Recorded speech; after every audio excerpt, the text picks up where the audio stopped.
Doctor அடுத்தடுத்த விஷயம் சொல்கிறாங்க. டாக்டர் சொல்கிறது ஒன்றும் தப்பில்லை, ஒரு விரலை எடுத்துட்டாங்க, இன்னொரு விரலை எடுக்கணும்னு சொல்கிறாங்க அப்படின்னா வேறு வழி இல்லை, ஜாஸ்தி ஆயிடுச்சு எடுக்கணும்னு சொல்கிறாங்க.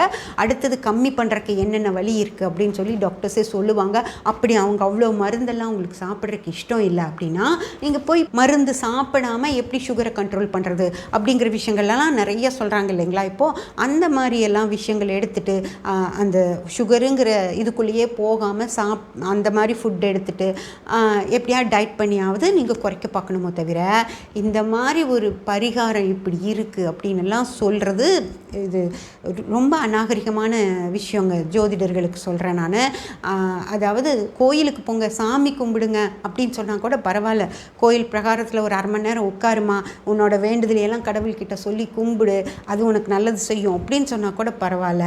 ஒரு படித்த பொண்ணை ரோட்டில் வந்து பிச்சை எடுக்க வைக்கிறது அப்படிங்கிறது என்ன ஒரு அராஜகமான ஒரு பரிகாரமாக இருக்குது. அதையும் நம்பி அந்த வழி தெரியாமல் செய்கிறாங்கங்க. அவங்க வந்து இதையும் இப்படியும் செஞ்சு பார்க்கலாமே, அவர் சொன்னது நடந்துருமா அப்படின்னு சொல்லி இப்படியும் செஞ்சு பார்க்கலான்னு சொல்லி அவங்க செய்கிறாங்க. ரொம்ப கஷ்டமாக இருந்தது, செய்கிறாங்க. அதனால சரி அதுக்கு என்ன நடந்திருந்தாலும் எனக்கு அது பரவாயில்ல. ஆனால் இப்படி ஒரு ஜோதிடர் சொல்லலாமா அப்படின்னு சொல்லி யோசிச்சு பாருங்கள். இது எந்த விதத்துலையாவது சுகரை கண்ட்ரோல் பண்ணுற ஒரு விஷயமா? இது கடவுளை கும்பிட சொல்கிற கூட நியாயமான விஷயம். ஒரு பொண்ணை இந்த மாதிரி ஒரு வீட்டில் போய் வாங்கிட்டு வந்து சாப்பிடு அப்படின்னு சொல்கிறது எவ்வளோ ஒரு அராஜகமாக இருக்குது. இதை சொன்ன ஜோதிடருக்கு என்ன மாதிரியான ஒரு கருமா வரும் அப்படின்னு சொல்லி யோசனை பண்ணி பாருங்கள். ஒரு நல்ல வாழ்கிறவங்கள போய் அவங்க நினச்சி கூட பார்க்காத இடத்துல நிறுத்தி வைக்கிறது அப்படிங்கிறது எவ்வளோ ஒரு தப்பான விஷயம். இது சொல்லி அதை நம்ப வச்சு அவங்கள செய்ய வச்ச ஜோதிடர் எவ்வளோ ஒரு சிரமத்தை அனுபவிப்பார் அப்படிங்கிறது வாழ்நாளில் அது அந்த கடவுளுக்கு தாங்க வெளிச்சம். அந்த மாதிரி ஒரு தப்பான விஷயங்களை தயவு செஞ்சு யாரும் சொல்லாதீங்க ஃப்ரெண்ட்ஸ். இது மாதிரி விஷயங்களெல்லாம் நடக்கிறதுக்கு வாய்ப்பே இல்லை. இப்படி ஒரு விஷயம் செஞ்சாங்கன்னா உடனே அந்த சுகர் போயிடுமா?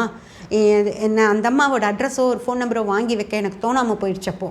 அது மட்டும் நான் வாங்கி வச்சுருந்தேன் அப்படின்னா ஒரு வருஷம் கழித்து நான் கண்டிப்பாக உங்களை கூப்பிட்டு கேட்டிருப்பேன், உங்களுக்கு சுகர் சரியாயிடுச்சாமா, அப்படியெல்லாம் வந்து செஞ்சீங்களே சரியாயிடுச்சா அப்படின்னு சொல்லி நான் கேட்டிருப்பேன். அது அப்போ எனக்கு அறிவில்லை, அதை வாங்கி வைக்கணும்னு எனக்கு தோணலை. ஆனால் இப்போ தோணுது, அதை வாங்கி வைக்காமல் விட்டுட்டோமே. அவங்க கூட பேசணும்.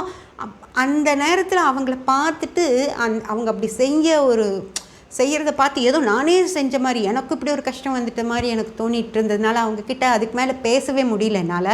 அவங்களும் கிளம்பி போயிட்டாங்க. அது வாங்கி மட்டும் நான் வச்சுருந்தேன் அப்படின்னா கண்டிப்பாக நான் சுகர் கண்ட்ரோல் ஆகிடுச்சா அப்படின்னு கேட்டிருப்பேன்.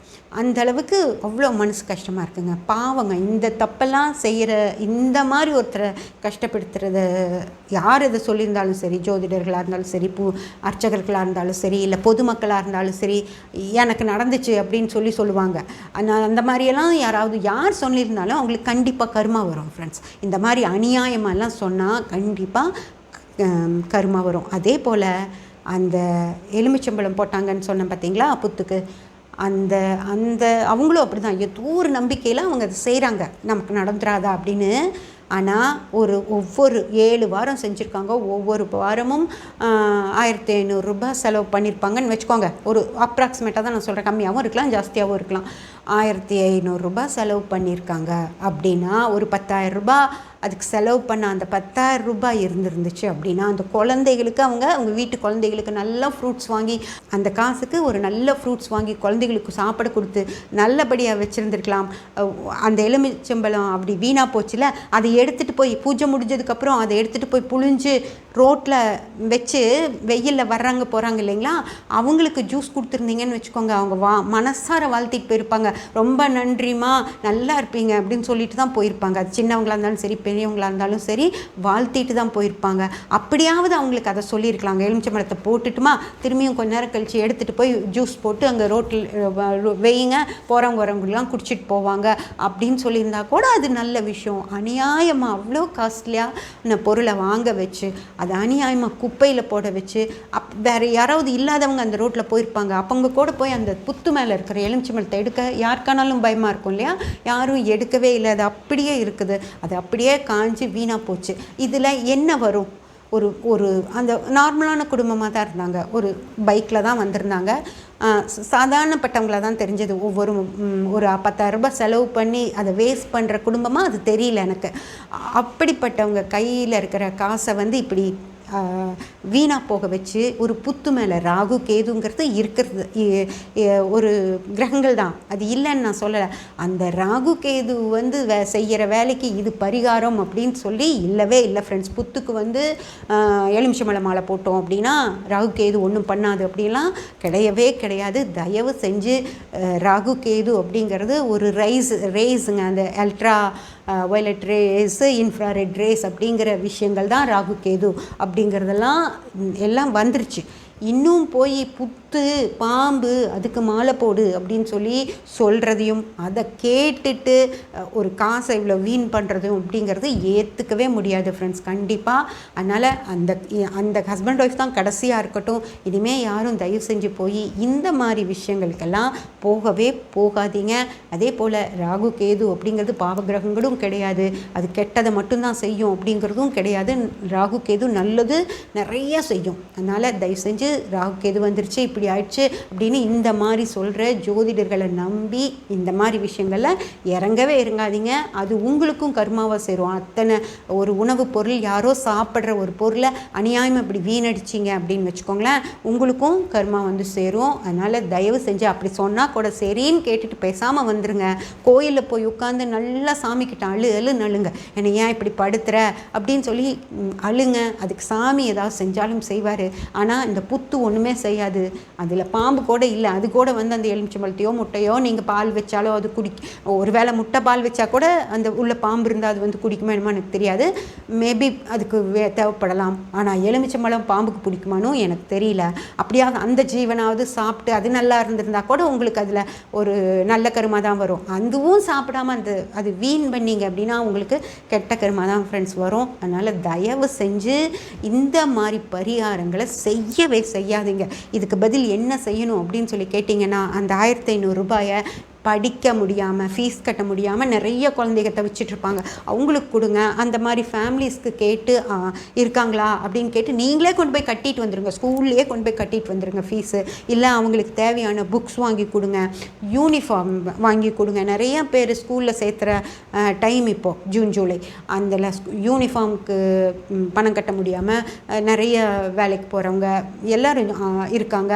அவங்கக்கிட்ட ஒரு வார்த்தை, உனக்கு இது மாதிரி எனக்கு ஒரு பரிகாரம் பண்ண சொல்லியிருக்காங்க, நான் நீ கஷ்டப்படுறேன்னு நான் உனக்கு கொடுக்கல, ஒரு பரிகாரம் பண்ண சொல்லியிருக்காங்க, அதனால் உன் குழந்தைக்கே நான் ஃபீஸ் கட்டுறேன், யூனிஃபார்ம் வாங்கி கொடுக்குறேன்னா சரின்னு கேட்டுக்குவாங்க.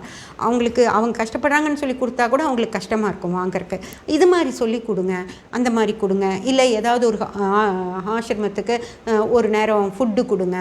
இல்லை நிறையா எனக்கு தெரிஞ்ச ஒரு ஆசிரமம் இருக்குது, அங்கே வந்து அவங்களே ஃபுட்டு செஞ்சுக்குவாங்க. ஆனால் அரிசி பருப்பெல்லாம் வாங்கி கொடுக்க சொல்லுவாங்க. அந்த மாதிரி நம்ம இவ்வளோ ஒரு மாதம் வந்து நம்மளால் முடியும்னு வச்சுக்கோங்களேன், ஒரு 1000 ரூபாய்க்கோ 2000 ரூபாய்க்கோ அரிசி பருப்பெல்லாம் வாங்கிட்டு போய் அவங்களுக்கு கொடுத்துட்டு வரலாம். அந்த மாதிரி கொடுத்துட்டு வரலாம். நிறைய அது ஃபோன் பண்ணுவாங்க, அந்த ஹோம்லேருந்து கூப்பிடுவாங்க. அந்த மாதிரி அரிசி பருப்பெல்லாம் வாங்கி கொடுத்துட்டாங்க மேடம், கொஞ்சம் புளி, ரவை, உப்பு, அந்த மாதிரி, அப்புறம் முடியாதவங்களுக்கு ஒரு ப்ரோட்டீன் பவுடர்ஸு அந்த மாதிரியெல்லாம் கேட்பாங்க. அந்த மாதிரி கேட்டால் அதுக்கு கூட நம்ம செய்யணும்னு அவசியம் இல்லை. அவங்க கேட்குறப்ப அதை செஞ்சால் கூட அவங்களுக்கு ரொம்ப சந்தோஷமாக தான் இருக்கும். மாதம் செய்யணும் அப்படின்னு கூட இல்லை. அதனால் அந்த மாதிரி நிறைய தேவைகள் இருக்கிற நிறைய மக்கள் இருக்காங்க, அவங்களுக்கு செய்யலாம். ஆனால் இந்த மாதிரி எலுமிச்சம்பழத்தை கொண்டு போய் வெறும் வெட்டியாக புத்துன்றது ஒரு மண்ணு தான், அதில் போட்டுட்டு வர்றது அப்படிங்கிறதெல்லாம் ஏற்றுக்கவே முடியாது. அதே மாதிரி இவ்வளோ நல்லா வாழ்ந்துட்டுருக்கவங்கள போய் ஒருத்தங்க கிட்ட கேட்குறது அவங்களுக்கு எவ்வளோ கஷ்டமாக இருக்கும். அதுவும் உண்மையை சொல்லாமல் கேளுங்க அப்படின்னு சொல்கிறப்ப அவங்க சுமங்கலி பூஜைக்கு அப்படின்னு சொல்லி வந்து கேட்டாங்க. அந்த மாதிரி கேட்குறப்போ அது அவ்வளோ கஷ்டமாக இருக்கும். அந்த மாதிரி ஆட்களை அவங்கள கஷ்டப்படுத்தாதீங்க அப்படிங்கிறது. பணத்தால் கஷ்டப்படுறது, மனசால் கஷ்டப்படுறது அப்படின்னு ஒருத்தரை கஷ்டப்படுத்துனீங்க அப்படின்னா அதுக்கு உங்களுக்கு தான் ஃப்ரெண்ட்ஸ் கருமாக்கள் வந்து சேரும். ஓகேங்களா? அதே மாதிரி என் சப்ஸ்கிரைபர் ஒருத்தர் ஒரு பதிவில் கமெண்ட்டில் போட்டிருந்தாரு, இந்த தீய சொற்கள் பேசுகிறாங்க இல்லைங்களா, அவங்களுக்கு என்ன மாதிரி கருமாலாம் வந்து சேரும் அப்படின்னு சொல்லி கேட்டிருந்தாரு. அதுக்கு ஒரு பதிவு நான் போடுறேன் ஃப்ரெண்ட்ஸ், அதையும் நம்ம பார்க்கலாம். சப்ஸ்கிரைப் பண்ணி பெல் பட்டன் ப்ரெஸ் பண்ணி வச்சுக்கோங்க. அப்போ தான் நான் போடுற எல்லா பதிவுகளும் உங்களுக்கு கிடைக்கும். லைக் பண்ணி ஷேர் பண்ணி கமெண்ட் பண்ணிங்கன்னா எனக்கு சப்போர்ட்டிவாக இருக்கும். Thank you friends.